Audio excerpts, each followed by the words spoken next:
South Africa is what, 75% black? Is that correct? 80%? Maybe Yeah, more? that's right. Right. And so explain to me, like post-apartheid, outside of the land ownership, maybe there's a business element. Why is it that once apartheid was removed, why black South Africans were not able to see their material economic net worth go up in the last 20 or 30 years? What do you think there's any, and maybe I don't know enough, are there any cultural inhibitions of a defeatist attitude that has basically, let's say, infected the minds of poor South Africans last 20 years that feel as if they can't accumulate wealth? Do you think that plays a factor? Yeah, I think what's really infected black South Africans is pretty much going back what we're talking about. Obviously, from the colonial background that I just gave you, and we see a lot of like neo-colonialism, you control the supply chains, and you own 72% of, agricultural farmland. How do you expect the minority, the majority black people to improve their lives and their outcomes when you pretty much control everything? Enough. And so this is a sloppy but best example I can give. Is that fair? So just grant me some mercy here. What percentage of American land is owned by Asians? Not sure. Yeah, less than 3%. They are the richest racial group in America.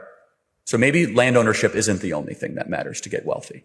Land is basically all owned by white people in America, okay? Yet Asians, Indians are by far the richest group.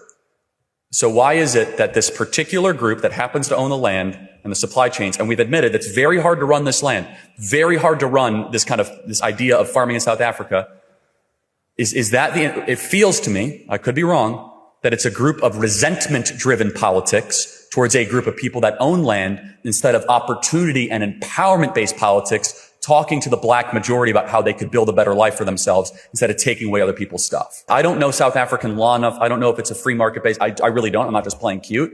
But as a general operating principle, it's very bad to build a political movement around taking other people's stuff because you're obsessed with what you don't have instead of the mental energy to create what you want and what you think you deserve. So my postulation, and I'm glad you admitted it, don't say kill the Boers. Bad. We should say that. It has created real deaths and real harm.